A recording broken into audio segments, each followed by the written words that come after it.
So that was fairly radical and should create some questions. A radical chartered accountant. Yeah, amazing. And we've got more than half an hour, so we're going to end at 8 o'clock sharp, so we should have enough time to ask some questions. So I'm going to take many threes to begin with.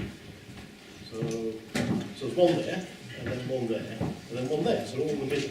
So you first. Oh yes, can you wait for the... Just in case you can't shout. That's right. I apologise for walking up and down. I can't lecture standing still. Drives my students mad. Probably did you too. I just can't do it.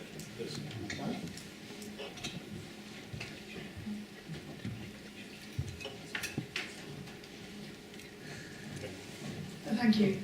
Are you going to suggest this to Jeremy Hunt because he's asked for information on how to solve the health and social care crisis? At the moment, I hear it's 50 billion for healthcare and 10 billion for social care over about the same period as we're talking about, 2027.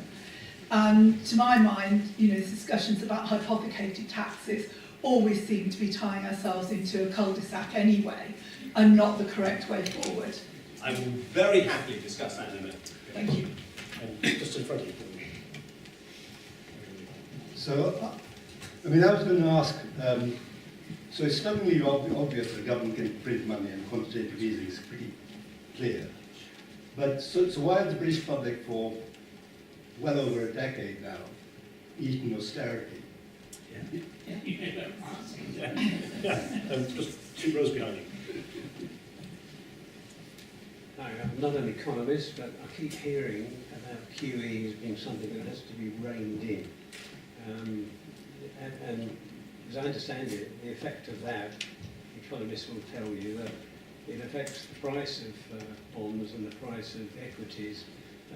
If interest rates are affected, it might stop investment and the economy come to a halt. Right. 3 great questions. Thank you. That's the rest of the evening on. There's some people over here. Oh, all right. We'll make some more time. Look, Jeremy Hunt, I'm going to be very careful. I'm not going to make the radio 4 mistake. You know what the radio 4 mistake is. I love Jeremy Hunt, not a lot. Somebody did some academic research. Apparently, I was the 4th most active tweeter against the 2012 Health and Social Care Act in the country. I don't know why somebody bothered to do this research, but they managed to get published in an academic journal. So I don't like the Health and Social Care Act, and I don't like NHS reforms, and I speak to medical societies about it, and I hate hypothecated taxation. It is simply not possible to hypothecate taxes. The government has a great big piggy bank. It's called the Bank of England. All the money it collects goes into the Bank of England. Just because you say one bit of it is in a fund called NHS actually makes no difference. It's still all government money together, and actually all taxation anyway destroys the money spent in the first place. Jeremy doesn't understand that. But the real evil of hypothecated tax, particularly if it is the tax that he wants to hypothecate, which is national insurance, is that it is only paid by some people in society, and we all get ill. Who doesn't pay? Well, yeah, the young don't, that's fair enough. Oh, the old don't, and they're good at getting ill. Very good at it. The wealthy don't, because they live off rents and investments and interest, and there's no national insurance on that. How terribly convenient for the Conservative Party to put forward a tax that funds the NHS, which is not paid by their supporters. You don't pay national insurance on your investment income or your rental income. Nor do you pay it if you're a company. Yeah, I know there is employers' national insurance, but all the evidence is that, and I know this as an employer, and I have employed a lot of people. In fact, I still am a director of a company that employs 45 people in this city right now. When you think about offering somebody a salary, when you want to take somebody on, you never think about, oh, we're going to pay them 40,000. You're going to pay them 40,000 plus the on costs, which include the employer's national insurance. You would pay them that money if there wasn't employer's national insurance. The tax is borne by the employee. So we have an incredibly unfair tax, which is even more unfair because national insurance, of course, is paid at near enough 13% by employees until you're earning around 45,000. I've given up remembering all the tax thresholds now. I used to know them all off by heart when I was a practitioner, but that was just really a waste of brain space. It certainly is for me now. So around 45,000, your national insurance rate drops to 2%. Oh, whoopee! So the richer you are, the less overall national insurance you pay. So we have a regressive tax that the Tories want to use to fund expansion of the NHS. Talk about creating inequality and social injustice. Wow! Hypothecated taxes are a disastrous idea for the NHS, but we don't need them. We actually need to go and spend the money. And if we spent the money on the NHS, we would create a healthier, more productive workforce who would turn up and actually earn more and pay more tax, and we would recover the money. Simply by having a better society, we would recover the money. And think about it. Oh, I can't do an NHS rant. Yes, I can. We have this absurd situation that if you call an ambulance, it's run by one trust to get you to the front door of Addenbrooke's, where you'll pass to another trust. But if Addenbrooke's is full, they'll drive you on to another hospital, because Addenbrooke's does occasionally get full. They'll drive you on to another one, which is a third trust, all of which is pure accounting admin for the sake of my profession. No! It's absolute nonsense. Let's believe that the state can do things. So, hypothecated taxes, we do have to. We have to fight them tooth and nail. Absolutely fight them. And unfortunately, Labour occasionally falls into the idea of talking about it as well. John McDonnell did ask me to be the senior economics advisor to Labour. I'm not a member of the Labour Party. I turned the job down. I won't go any further and explain why, because we're on camera. We go to the trans. Why have we believed that we cannot do what we're doing? Because George Osborne told us we'd end up like Greece. We are not Greece. Apart from the obvious fact that Greece is in the south of Europe and we're in the north of Europe and on opposite sides of Europe. No, that's not the reason. Greece does not have its own currency. It can't print its own money because it's in the euro. We have our own currency and our own central bank. So Greece was entirely beholden to what was decided by the European Central Bank, which was in Germany. And the Germans are paranoid about debt because of the 1920s. And so they don't believe anybody should be in debt, which is of course impossible. Because if you say, I'm going to go back to double entry bookkeeping again, somebody has to borrow your saving. If you put money in a bank, the bank owes it to you. They're in debt to you. It always follows. There's always double entry. It's really boring. Monty Python will write about chartered accountants. We're really boring, but it's true. Saving equals debt everywhere. But in Greece, they couldn't do what we're doing. And George Osborne sold us this absolute lie that if we did go into debt, we'd end up like Greece. No, because we can print a £1 trillion coin if we so wish. Well, we printed one for 435 billion, but Greece couldn't. So it was the victim. Despite the fact that every month the European Central Bank creates enough QE to clear Greece's debt. How callous is that? There are people in abject poverty, without health care, youth unemployment, phenomenal scale, people leaving the country because they can't afford to live there, families separated in Greece because the European Central Bank will not use QE for this purpose. Now we come to the QE question, if I can. QE has been deliberately constrained by government to be used solely to bail out the financial services sector. That's what they decided to do with it. 435 billion has effectively been used to buy back government bonds, which were already an issue, to increase the liquidity in the banking sector.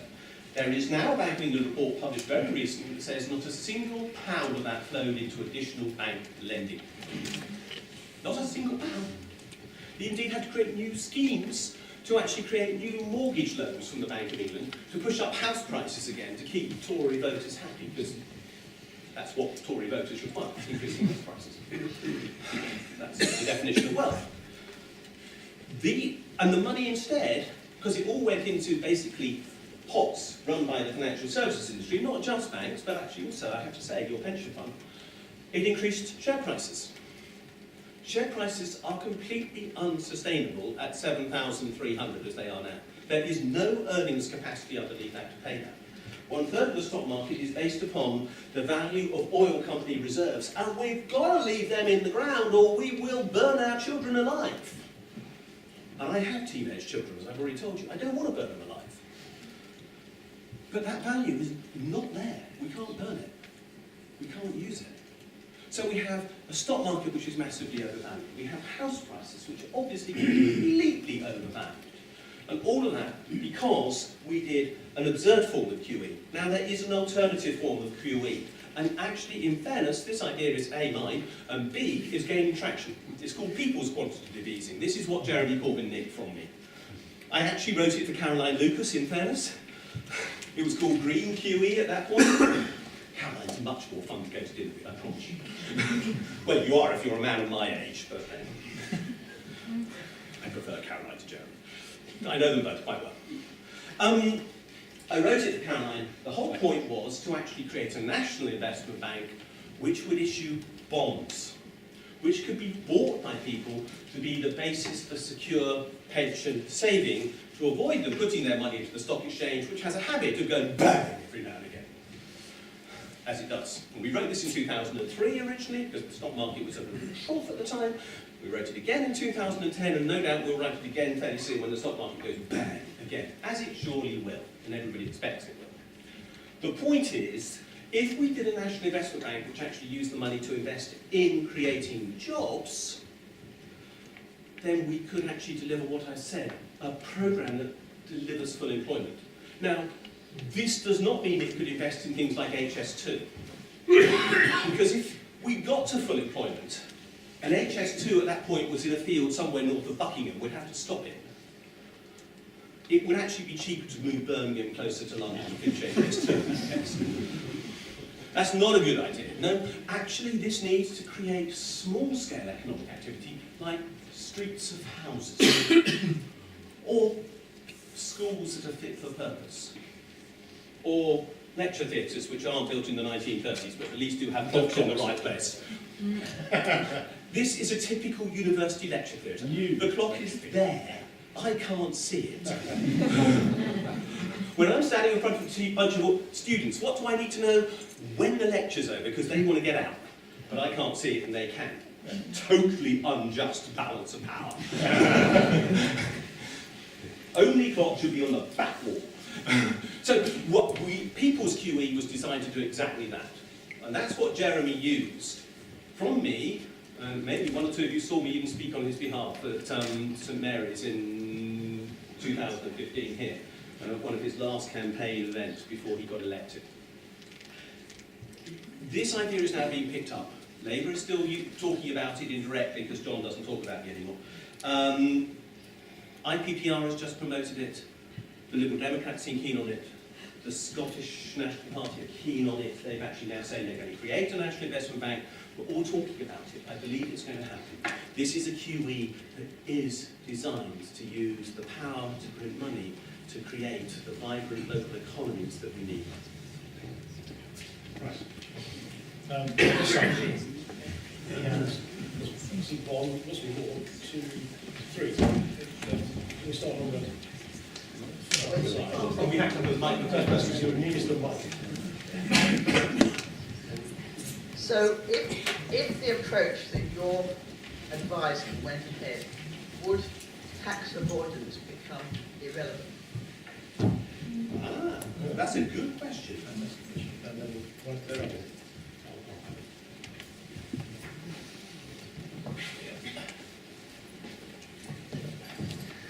If a government can do QE as much as they want, how come left-wing governments in the world have not resorted to this device? Those who are right at the back. Yeah, they go. Aim at the man on the left. Gentleman up there. Yeah. Who's been nodding his head furiously on everything I said. I like him, everything. just to kind of complete your wonderful roadmap to the future, could you tell us how would we know when to stop creating money to avoid that overshoot into inflation? Yeah. Good. Okay, again, 3 great questions. Thank you. Your question is one that few people ask and is extremely important. Why does tax avoidance matter in this scenario? Because remember, tax is now about delivering social policy. And if social policy is about creating social justice, tax avoiders are opting out of social justice. They're saying, I don't want to be part of creating a fair society. Thank you very much. I'll run my own game, all for me. No, thank you. We definitely want you to be inside the camp. So beating tax avoidance is not because we need the money per se, although we do need money because we're trying to stop inflation. The spending can happen, but we need a certain quantity of money to stop the inflation. And we want everyone to contribute fairly towards stopping the inflation. And if some people opt out, others will still have to pay. In fact, more certainly, we could now say that somebody is paying the tax avoiders bill for them because we are paying an G minus T is money. We need, if we're going to spend 700 billion, we might need to collect 650 billion. And if the tax avoiders don't pay, somebody else is going to pay it. So beating tax avoidance is part of not just ensuring that we deliver social justice, but actually also, and let me bring this point up, because the people who avoid more tax than anybody else are, by the way, not multinational corporations. Hate to tell you this. Most people think the multinational corporations are by far the biggest culprits. That's because John Christensen and I sat in Pizza Express opposite King's Cross in January 2006 and said, how the hell are we going to get this message out into the world that we've got to deliver? And we decided to put large companies on the front page of the Financial Times for avoiding tax using tax havens at cost to developing countries, by which reason we would bring Christian Aid, Action Aid, and Oxfam into the campaign. Boy, did it work. It was a phenomenally successful strategy. We didn't realise how good a strategy, in a sense. But actually, they're not the biggest culprits. The biggest culprit, I'm afraid, is the washing machine repairman who asked for 40 quid in cash, please. It's actually the small business economy that does more of this than anybody else. And that's not what the government says. There are only 2 estimates of the tax gap in the UK. One is HM Revenue and Customs, and the other is money. Kind of unbalanced ratio of resources on this one. They say it's 35 billion, I say it's 120 billion. And I work from a top-down approach, in other words, I work from the macroeconomy and estimate downwards. They work from the tax returns they receive and work upwards, and they decide if you don't submit a tax return, you've got no income to declare. Yeah. Of course. Do you know how many companies don't submit a corporation tax return in the UK each year, out of the total that exist? More than 500,000. Don't bother. But we don't worry about that. We haven't got the resources and we won't pay for it. We cut the budget of HM Revenue and Customs instead of actually saying, please pay your tax. In 1 year, the revenue issue every company that doesn't submit a corporation tax return that they ask for with a penalty. 99% of the penalties weren't paid. That's how effective they were in collecting corporate tax. But it was small companies. But the result is we have an unlevel playing field with regard to small business because the honest ones are being cheated by the dishonest ones because they can't possibly compete with them because they can charge less because they're not paying tax. So this is fundamentally anti-competitive. If you have a party that is committed to free enterprise and fair competition, they should be absolutely wanting to beat tax avoidance. And who is going to be voting to maintain tax havens next week on a 3-line whip? The Tories will be. Why? It beats me. It absolutely goes against everything they believe in. But it's fundamental to the creation of social and economic justice that we beat tax avoidance, therefore. Next question was, why have the left not done this? We've only just worked this out, is the honest answer. Most of what I've told you tonight is something called modern monetary theory. Modern monetary theory has only been developed in the last 10 to 15 years. I only cottoned onto it after I became a campaigner, and I realised there were a few academics doing it. Until 1971, the world worked on the gold standard. In other words, this, if I find it again, actually did have something behind it. Even a pound did, because this was exchangeable at a fixed rate into a dollar, and because it was exchangeable into a fixed rate to the dollar, and the dollar was exchangeable into gold, we were on the gold standard. There was an external measure of value. In 1971, we went to what is called fiat money. No, that's not an Italian car company. That means I promise to pay, basically. It is literally, it's worth the promise. So the promise is what gives this the value. And the promise is fulfilled by accepting it for tax. But we didn't work that out. If Dennis Healey had have worked that out in 1976, and some of you can remember Dennis Healey turning back supposedly from Heathrow because he was out of money and needed to ask the IMF for a loan in 1976. If he had realised he could just print some more money and it didn't matter, he would have done it. But we didn't realise that coming off the gold standard meant literally the promise to pay was as good as the government's ability to tax. And actually, we're not bad at taxing in this country. Let's be totally honest, we're quite good at it, as probably most of you know. So the truth is, he could have avoided having a loan, and we still can. But it's taken decades to persuade people this. And indeed, most people have yet to believe this. But there is a problem for some countries. So, for example, Venezuela. Let's take Venezuela as an example, because I'm always accused of Venezuela. Dear old, what's his face? I've got Andrew Neil sat in front of me once going, red, on television saying, but what about Venezuela? And I said, if you're going to ask me stupid questions, I'm not going to answer them, which was quite fun, really. Unlike Jeremy Paxman, he really is nasty. Jeremy Paxman gives you a horrible grilling and then says, that was quite fun, really, as soon as the cameras turned off. Was it? But anyway, they have problems because normally they're borrowing in other countries' currencies. So they're borrowing in dollars because Venezuela is built around oil, and everything to do with oil is about dollars. So their domestic borrowing is unfortunately dollars. So they're not in control of their money. We have control of our money. There is a tiny proportion of UK national debt, government debt, which is denominated in Chinese renminbi. For some reason, George Osborne thought this would flatter them. There we go. Tory Chancellor trying to flatter a communist state. Really quite funny, really. But that's the only part of our national debt which is not in sterling. We owe our debt in sterling. If somebody turns up and says, please pay me my share of the national debt, and I happen to be Italian, we'll say, yeah, there you go. We'll give you one of these in exchange.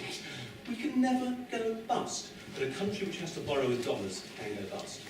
And that's why so many left-wing countries haven't got there. And as I told you, it took till 2014 to persuade the Bank of England that banking is actually not lending deposits. It's making a loan, which is then deposited. Everything is the wrong way around. And again, if you understood double entry, you'd actually know that, because when you look at your bank statement, all the credits, which you think are credits, are actually debits in your book, because the bank sends you its books, not your books. So everything is the other way around in your books. Double entry is a weird language, which most people aren't very literate in, which I'm horribly literate in. And we have to learn it to get this right. And economics is only just realising when to stop, when you get to full employment. Will we get that right all the time? No. Let's be candid, of course we won't. But this is as absurd as saying, oh, the government must get interest rate policy right, and if it gets it wrong, we mustn't try interest rate policy. I mean, at the moment, we have this crazy scenario where the government is trying to increase interest rates so that when we have another crash, it can cut interest rates. But by increasing interest rates, it will push more households into debt, more businesses into insolvency, more people out of work, banks into greater stress because people will go bust on them because they can't repay their loans, and so precipitate the crisis to increase interest rates to then be able to cut them to get us out of the crisis. Interest rate policy is dead. Absolutely dead. Interest rates are now at the lowest aggregate level in the world that they have been since 1500, and somebody has been measuring it. Because we've had double entry bookkeeping since then, by the way. That's how we know. We've had accounts since then. And interest rate now is literally lower than it's ever been, and there is no real prospect of them increasing again. Because quite simply, the world's economy will fall over if we do. So all of those you who are thinking, I might be all right in retirement if only interest rates went up, sorry. Not going to happen. It just can't happen. The world's economies will fail if we do. But, therefore, monetary policy is dead. Monetary policy has never got things entirely right. But we set a policy now for the... If we relied on the Bank of England, and I wouldn't rely on the Bank of England to run the economy in the future, there's no reason why it should be the Bank of England. And the Bank of England is not independent, by the way, anyway. That's a pure sham. If you read Section 19 of the Banking Act 1998, which I'm sad enough to have done, because it says, if the Chancellor disagrees, he can overrule the Bank of England governor whenever he likes. So this claim that we have an independent Bank of England is a nonsense. But if we were to leave the Bank of England in charge, or if we had a wise Chancellor, they would set totally different goals. And my goals would be a higher rate of inflation of 2%, because there's no evidence that that would be harmful to our economy. I would live with 3 or 4% easily. I can't see what the problem is. I mean, in my lifetime, we've had more than that, and we got by. Quite okay. And I would set a goal for economic policy of rising median wages. Real people's earnings would be what I would want to increase. Because if we put the focus upon real people rather than controlling inflation, which is designed to preserve the interests of the wealthy, who, after all, lose from inflation most of all, then we would have an economic policy which was about social justice to its core, whereas at the moment it's about preserving inequality to its core. I promise you I'll talk about inequality. Some more questions. Microphone's on its way.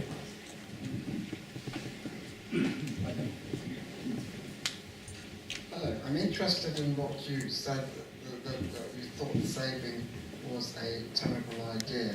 I'd just like to say that in India, the family whose income is dependent on rainfall, and it's very, very sad. I taught this lad sitting right here a double entry bookkeeping when he was 16, and actually it is because he latched onto it so quickly that he's actually sitting next to me right now. But without the saving, how can people who fall on hard times like myself and me who've been governed by illness for 65 years, how could we possibly manage to do anything without having some savings? I'll deal with that. You provoked that question, Stuart. I mean, this has been quite an illuminating lecture Thank you. for me, and I don't think I wholly understand what you said. Join my students. I got John Humphrey in my mind here. Yeah. I can just see what that idiotic man will be saying to you, and telling you you're absolutely wrong. But not just John Humphrey, the whole of our media society would say, this man is mad. I mean, and so you've got a huge task on, because there's not enough of these meetings. So I'm just wondering what else how you might think we could actually start converting the great discovery. Thanks. So right at the back of the green shirt. Okay, I can probably just project. I was wondering how government spending into foreign companies works into that, and then foreign companies getting involved in the UK economy, how this all ties in and controlling inflation and stuff like that. So I wonder if that's a factor or not. Yeah, leakage. So, Okay, just give those. savings, you're mad. Savings, I'm mad, and leakage. That's the definition of an old people's home to me. To be uncomfortable about all of that. Savings. But here I'm going to go back to somebody called Lord Keynes, who was, once of this parish, near enough, and the paradox of thrift. It makes sense for us to save. It makes sense for you to save. It makes sense for me to save. It does not make sense for the economy for us to save. And this is literally what the paradox of thrift is. If there is an economic downturn, we all stop spending because we all suddenly think, yeah, we're in trouble. So we stop going out to buy things. We put money aside because we're all going to have a difficulty. But what do we do as a result of all stop spending? We make it worse. We immediately reduce demand in the economy, so there are fewer jobs, there's less tax paid, everything goes into a spiral downwards. At a macroeconomic level, saving is this. Oh God, there's another one for Thomas to put together again. It's exactly the same. It takes money out of the economy. And that's why I mean savings are bad for an economy. The world is suffering a glut of savings right now. The world's largest companies are sitting on not just billions, but trillions of pounds that they don't know what to do with. Because they are literally bankrupt of ideas as to how to create the next industrial revolution. There are individuals, wealthy individuals, and we think there is around 30 trillion in tax havens, which is just literally, in a sense, wasted money. By the way, it's never in a tax haven. It goes there in the morning, it comes back to London in the afternoon. Because you can't invest money in tax havens. There's £5 million supposedly in Jersey for every single person who's resident there, including the babies. Babies don't need 5 million. Well, not in my experience, they need napkins, but they don't cost that much. So, obviously, this is a charade. People will want to save, and in my experience as a practicing chartered accountant, around 15% of people are able to save, and the other 85% get to January the 31st when the tax bill is due and say, shit, I can't pay it all now. Broadly speaking, 80 to 85% seem unable to save and 15% save very prudently. I happen to be a saver, so I am negative for the economy. I can't help pretending otherwise. I am cautious, I gained it from my parents, and I will put money aside for a pension. But in practice, we don't need to save to fund investment, which is the old logic of why savings were good, because banks can create all the credit we need to fund investment for business whenever they like by simply doing a bit of double-entry bookkeeping. So they don't lend your saving out. So at a macroeconomic level, we actually don't need that wealth.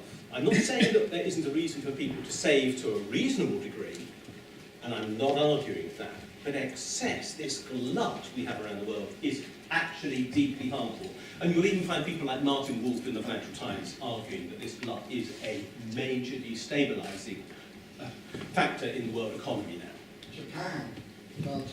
Well, Japan's in a very weird situation that most of Japanese debt is owned by the government. The government debt is, QE has gone mad in Japan to the extent that most Japanese government debt is owned by the Japanese government. And has it stopped Japan functioning? No. The Japanese people, unfortunately, insist on saving too much, and so Japan has had sluggish growth compared to what it could have done. And that's really the reason why. They just won't spend. And the Chinese are like that too now. The reason why the Chinese economy is potentially a risk to the world economy is that they invest so much they actually have run out of things to invest in. So they build a new coal-fired power station a week, even though they don't want to burn coal anymore, because they've got anything else to spend their money on, because they won't let people spend. So we need to get this balance right. And actually the Japanese need to spend more, the same as the Germans need to spend more, because the Germans insist on running a surplus, which is again deeply destabilising. Because if they insist on running a surplus, somebody else has got to run a deficit. You know the reason why. You can now say, double entry bookkeeping. That's it. John Humphreys. I have been interviewed by John Humphreys many a time. I have done the Today programme. John Humphreys is not as bad as Andrew Neil.